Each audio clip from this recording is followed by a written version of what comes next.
going on, everybody? East Tactics here, coming at you with another video.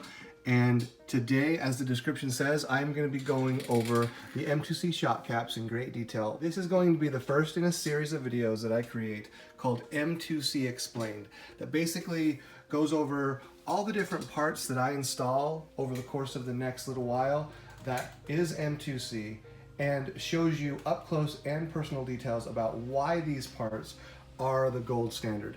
Now, I've already used M2C for quite some time. Obviously, the main component on my vehicle currently is the M2C chassis, and that pretty much sums it up, other than the fact that I'm, running these M2C shock caps, which I'm going to be going over, these emulsion shock caps. So this right here is a Just Bash It rear shock tower, and you can tell it does have a slight bend to it. So I picked up that part before I really learned a whole lot about M2C.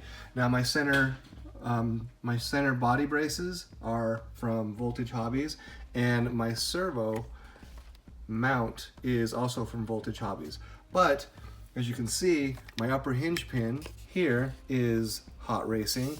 I've got a Hot Racing rear hinge pin, and I'm still running the stock hinge pins in the front. So my vehicle definitely has not been M2C-ified, and so that is why you see all these goodies here. So stay tuned for all the details as I install each one of these parts. So if you popped into this video because you're curious about what is the difference between emulsion style versus bladder style, then you come to the right place. Also, I'm going to show you how to properly set up an emulsion style shock cap and a bladder style shock cap. Believe it or not, there are actually two variations of setting up a shock with a bladder cap. You can either incorporate a rebound, or you can make it to where there's a little bit of rebound, and both have their differences as to why you might do them. Now, when you incorporate an emulsion style shock cap, there's one style, zero rebound. There are certain things you want to keep in mind to make sure that all four of your shocks have the exact same build. That is important. So, first thing I want to point out is that the M2C shock cap actually do come in two variations. This bag right here is the V5 shock caps, or your EXB shock caps. This one right here is a V4 shock cap. You may or may not have known, but they are actually slightly different.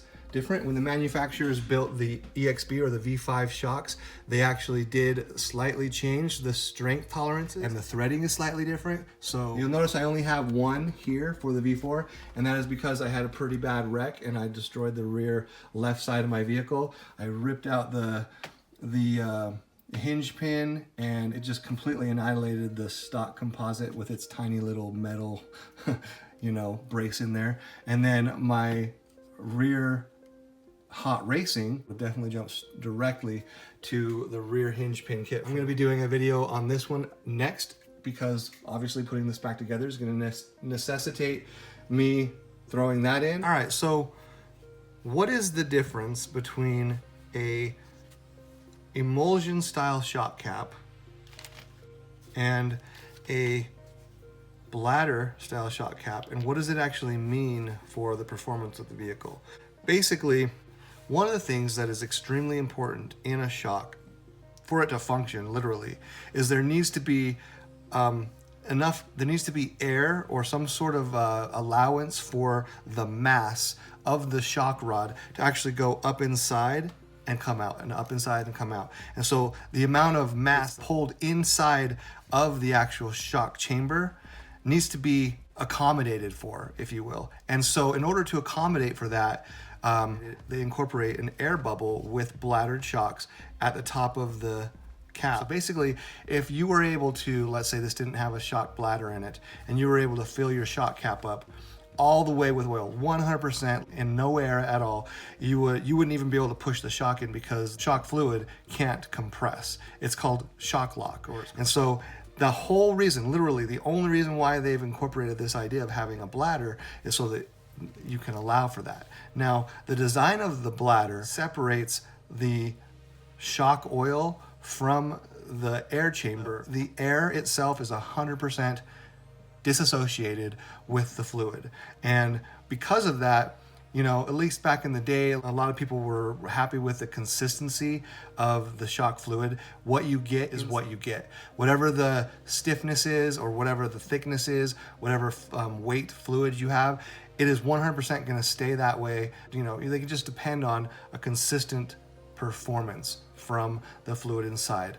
Now, as far as performance goes, most of your testing, at least people really care about testing intricate nuances of fill, more so in like the racing circuit or the buggy racing, and those guys that get into like high-end competitions where they literally will go in and make sure that everything is fine-tuned to the umpteenth degree, because whatever little edge you can have matters, right? So a lot of the kind of dialogue and the advice and the tips that you get from people that are talking about comparing bladder versus emulsion are those people. One thing that they actually claim that they like about the bladder is they work really well on a track that's got like not a lot of bumps and bobbles, and for the initial burst off the line, the Bladder Shock kind of lends to the performance in that area. Now, when it comes to landing off of big jumps, 100%, almost everybody would agree, no matter whether they're a racer, a basher, a circuit, you know, competitor or whatnot, that when it comes to landing the vehicle, the emulsion style shock caps are favored. And I'll go into details about that when I pick that one up. So if you're running on more of your flat terrain surfaces with small jumps that are landing on like like a indoor track or something like that, then you might want to test out this type of. But of course, you know, my channel is all about bashing, right? So that is why it is highly recommended to switch over to the emulsion style shock caps, because they offer not only better landing performance, but they also are more highly regarded when it comes to bumpy terrain, off-roading, jagged rocks, you know, quick movements with when the vehicle hits like a pile of sharper boulders or rocks. The emulsion style shocks seem to be favored in that regard. So let me explain to you exactly what does it mean to be an emulsion style shock cap? Well, emulsion comes from the word emulsification, which is basically a fancy way of saying the mixing of two agents that are dissimilar but mix. So I forget what Siri tells me is the exact definition. Emulsion. A fine dispersion of minute droplets of one liquid in another, in which it is not soluble or miscible. Miscibility is the property of two substances to mix in all proportions, forming a homogeneous mixture. This shock cap has a completely different way it's been designed to accommodate for the mass of the rod as it goes inside of the chamber and back out and inside over and over again. So what it does is, instead of having a bubble of separated air at the top of the cap, it actually allows for air to be infiltrated into the system or emulsified into the shock oil. And what happens is, over time, you'll start noticing that that it almost becomes, the mixture becomes so well mixed that the air and the oil become almost indetectably one. So at that point, the emulsification process has made the entire inside of the shock one fluid liquid, but the mass of the rod is now accommodated for by those tiny air bubbles everywhere throughout the liquid. And so what ends up happening is, because of that emulsification, the thickness, if you will, of the shock fluid becomes changed. It changes to a degree that it's almost softer in a way. It's not quite as thick anymore because it's been diluted by the air bubbles that have been fused throughout its entire content. And so what ends up happening is you'll find that you'll have a softer shock that allows you to go over those bumps, or those rigid, quick, high-speed turns at a more comfortable what they feel lazy. And people might think, oh, well, you know, I don't want my steering, or I don't want the performance of my vehicle to feel lazy. But the thing is, you do. When your vehicle is moving at super high speeds and you're rounding corners and you're on a track that's a little bit unstable, you do want it to have more of a lazy feel and not feel squirrely and jut left or jut right, or feel the bumps of the ground impacting your steering so that it sends you off course. You want the vehicle to have more control, especially at those higher speeds. And so that is why people highly favor the emulsion style shock cap. Now, another thing that people rave about the emulsion style shock caps that they actually love is the way that it performs on impacts, large jumps. Even if you don't have, you know, Mitch and Avery's like super cool pistons, we'll talk about that later. The rebound is actually less bouncy because of the way that the whole entire shock chamber has become one unison fluid. And you might even notice that when people use the emulsion style shock caps, that they'll work their vehicle up and down to get it kind of warmed up before like racing or before hitting the track, because what they're doing is they're getting those air bubbles to mix. So as far as performance, what does the emulsion style do in performance? So basically what is really liked is when you're moving at really high speeds. So when you set up an emulsion style shock cap and you're done and it's set up properly, which I'll show you here in a few minutes, when you push this thing up, it stays. There's absolutely no rebound or movement out like this. It just stays like that 100%. And the reason why a lot of people have come to like that is because when you're rounding a high speed corner and your shock depresses, let's say you're going around like this, as you're going around, it's gonna hold that and stay more closer to the ground and give you more traction, rather than the other style, the bladder style. It has a tendency to want to re-level itself out, because when you push that one in, you'll notice it starts coming out like this. And there's a certain level and pressure that's built inside of the bladder style that actually doesn't favor high speed turning as it's hitting those bumps.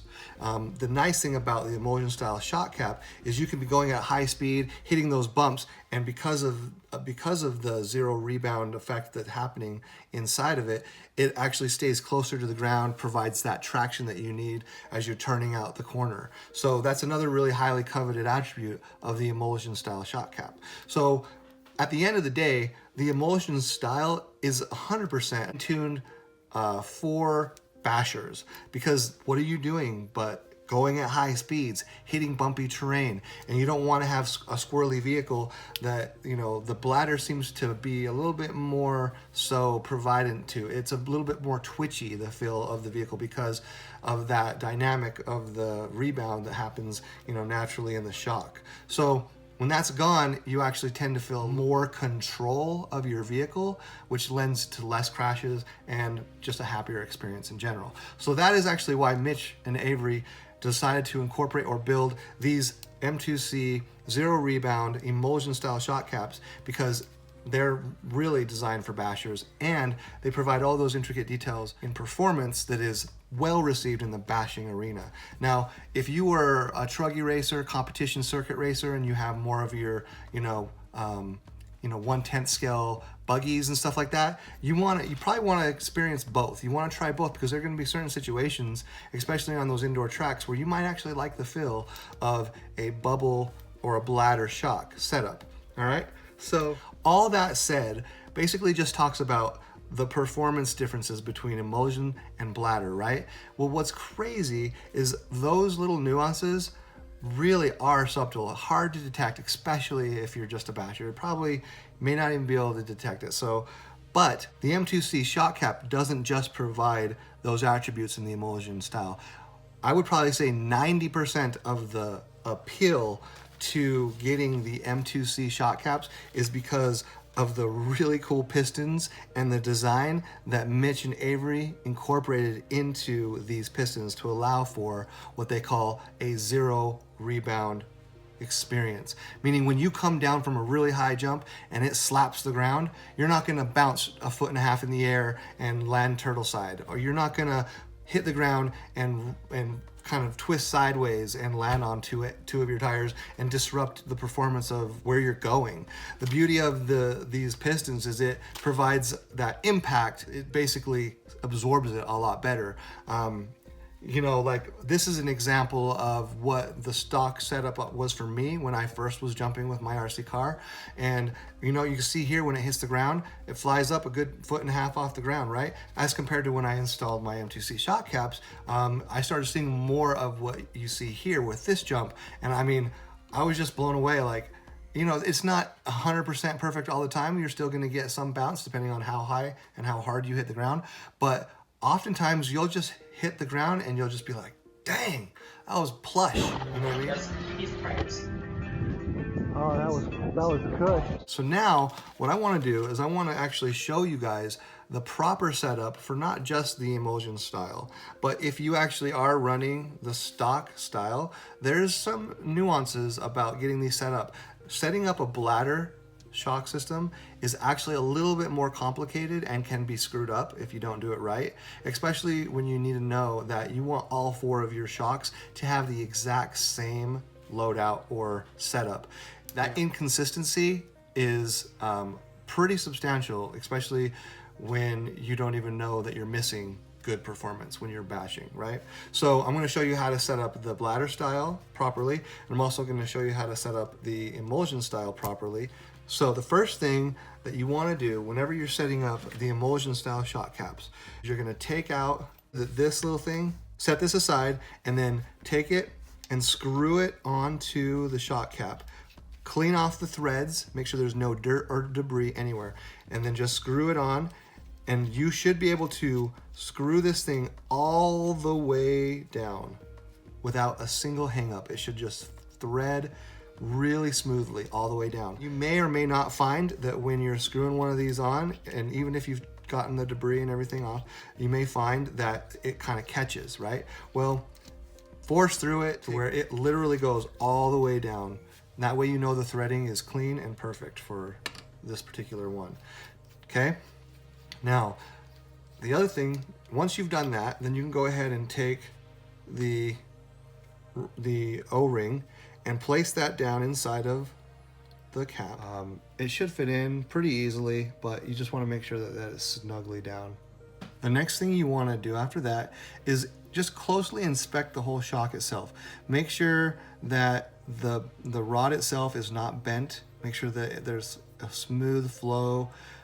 If you want to see the details about breaking this thing down piece by piece and actually, you know, adding some green slime to the O-ring inside of here, inspecting the inner components of the connection in here to make sure that there's no warpage, watch this video if you want to see that up close. But for now, this shock seems fine. I've got my M2C piston in there, and now that I mention it, let's actually go over the pistons on these so I can show you the really cool attributes that comes designed in these pistons, okay? So there's 2 white pistons and 2 black pistons. The white ones are a 1-3, and the black ones are 1-5. So comparatively, you'll notice that the actual holes are slightly bigger on the black. And so the black go in the back of the vehicle and the white go in the front of the vehicle. And the reason why you want slightly larger holes in the back than you do in the front is because the front end, you want to have a little bit more stiffness in your front end, which the small holes accommodate for. And the reason why you want a little bit more stiffness in the front is because there's just so much more often than not you're landing nose first. And so that's kind of the thought process, at least in my opinion.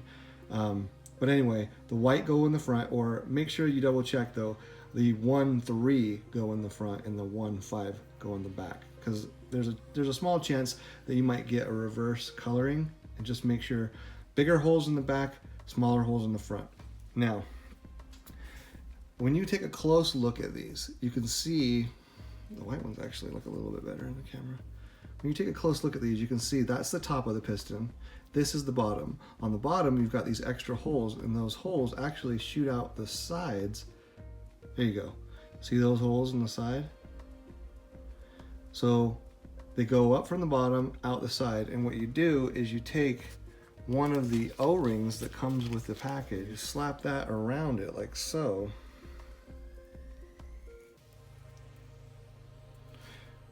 And so what that does is when the piston is going down, the direction of the flow of the oil pushes through these holes and forces the O-ring outward evenly around the whole piston and squeezes the chamber and slows down the rebound.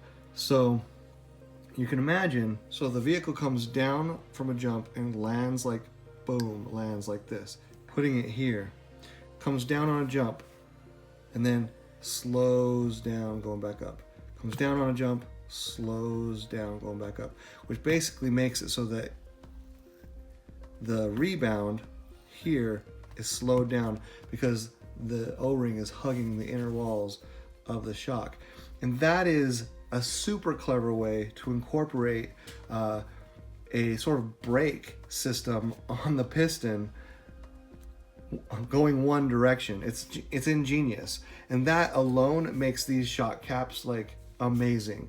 Especially, I mean, I've basically had these heavy duty shock springs on my vehicle, and when I incorporated the 5K differential fluid, which I use for these after I put these on, I just had the regular caps on, and as soon as I put these on, I noticed a significant improvement from how slow it moved back up just because of this. And we're talking heavy duty springs with like 5K differential fluid that I incorporate, and that's how much of an impact that little piston does for these caps. So whether or not you use heavy duty shock springs and you want to take advantage of the shock spring experiment, which I have a lot of videos on, and you just incorporate the M2C shock caps on your stock pistons, you're gonna love M2C shock caps. So okay, so for emulsion style shock caps, there's really only one way to do it, and it's pretty straightforward, and at the end of it, you want there to be zero rebound. Now, in order to do that, you have to basically open it all the way up, fill it up with your shock oil.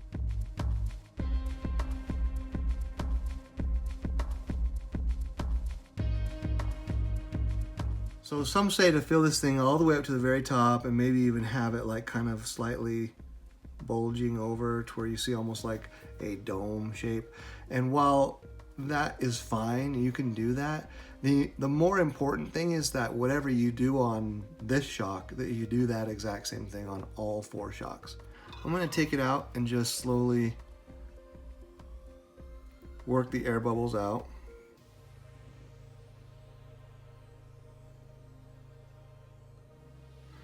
But I would say it's a good idea to kind of at least wait 10 or 15 minutes for those air bubbles to rise out. Meanwhile, while you're waiting for the air bubbles to come out, you can remove your bleeder screw from the cap completely. This is a 1.5 millimeter, just kind of set aside so I can grab it quickly. I am still noticing that those little bubbles are rising out, so. All right, so now that the air bubbles are gone, I'm gonna, again, make sure I have it 100% open. Okay, then with the bleeder screw removed, and again, to make 100% sure that that large O-ring is inside of the cap. And so we're gonna do our very best to try to prevent too much of the oil from getting on the threads. This will help to prevent leakage, okay?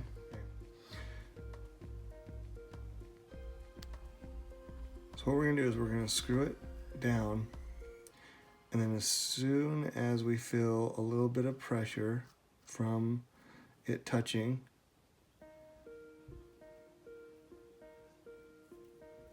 we're gonna back off a little bit, and we're gonna go tight, a little bit tighter. back off, a little tighter, back off, a little tighter. The reason why we're backing off is because you want to make sure that you're not binding up that large O-ring in there. You want it to stay nice and seated. And so go tight and back it off just a little to where you can't do it hand tight anymore. Once it's got to that point, then you're going to take a leverage tool and you're going to look to see where it's placed. So right now I have it set at 6 o'clock, the hole directly to me. Okay, we're going to do one full rotation to move that hole to 12 o'clock. That's it, no less, no more.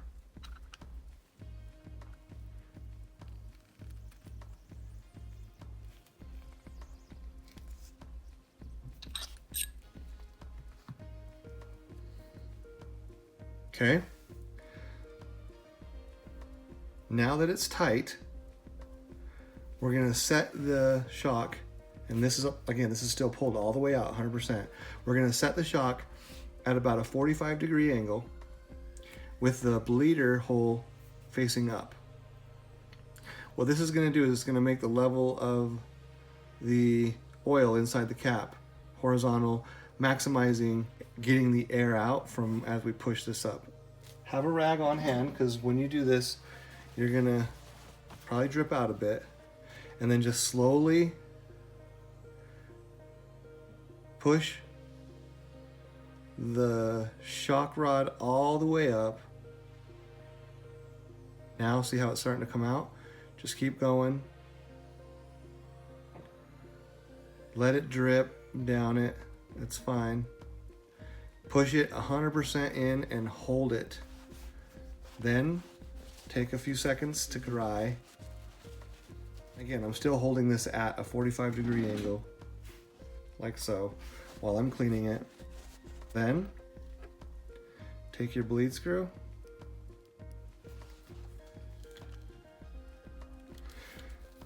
A good hand tight snug with that will suffice. Okay, once that's done, let's check to make sure that there is zero rebound. Just kind of work it again to kind of get the air and the oil emulsified.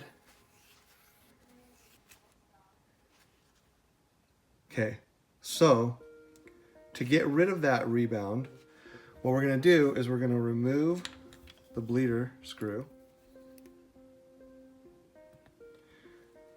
And then still holding it at that 45-degree angle, slowly push it and get, you'll notice that that particular output of fluid had bubbles in it. Okay.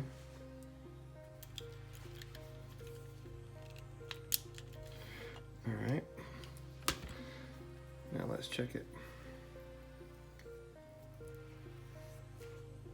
No rebound.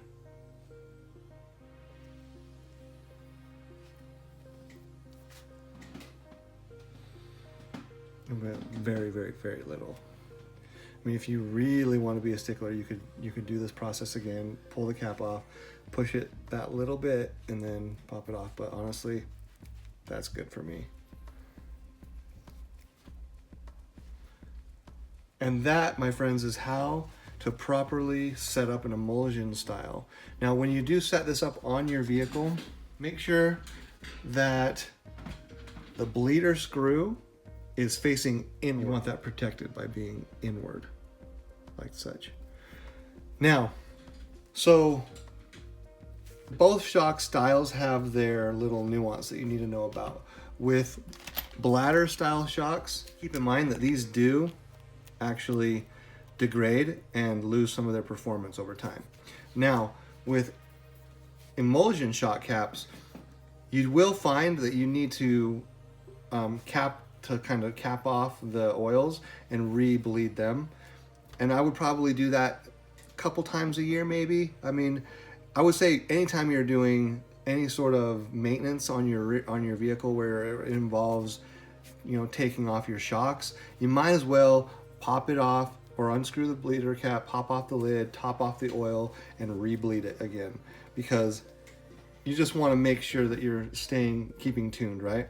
So I would say at minimum twice a year, I would recommend doing that. But you know, again, whenever you've got your shocks off and you want to just take an extra few minutes to just pull the cap off, top it off, and rebleed it, do it. So there's that. All right, now with the bladder style setup, there are two options for actually the way you set these up. First, let me just go ahead and remove this. You'll notice from stock, we've got some rebound.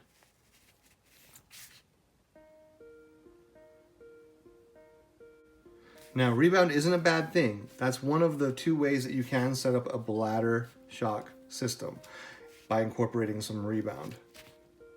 Now, I'm going to go ahead and take this cap off, and we're going to top this off and refill it, and I'll show you the method for both ways.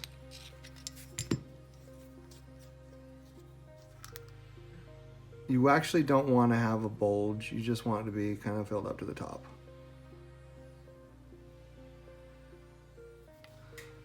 Okay. I can tell that there's actually no air bubbles in this because it's a much thinner oil. So first, make 100% sure it's pulled all the way down.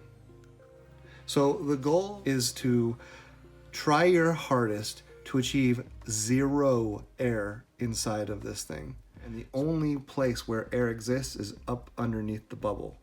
That is the goal. Okay, as soon as you start seeing it come out just a little bit, then you turn it at 45-degree angle, get your shop rag or whatever, and we're just going to slowly push, make somewhat of a mess.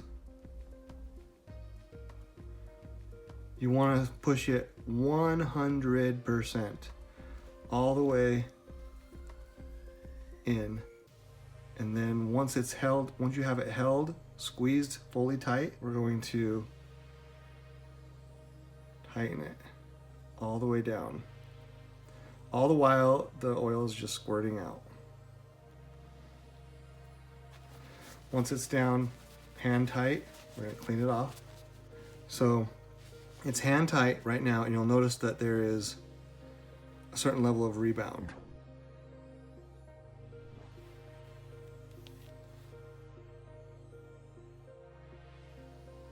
So similarly, if you want to get rid of the rebound, which again lends to it sort of lends to keeping that low perch during high speed turns. A lot of people really like it there to be no rebound. So what we're going to do is loosen it again and then squeeze out that oil.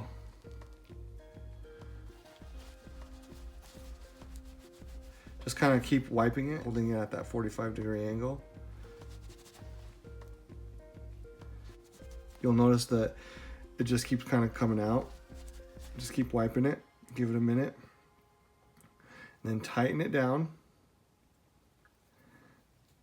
Back to hand tight. Give it some play. So if you're noticing that there's still rebound, then just repeat the process. Loosen it, squeeze, tighten. And you'll notice that each time you do that, the rebound gets a little bit less. See, there's a lot less rebound there. So that's how you basically do a 0 rebound bladder version of your shocks.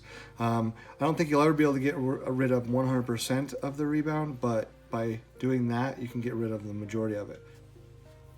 All right, guys, well, that pretty much wraps up the proper way to set up a bleeder shock or an emulsion style shock.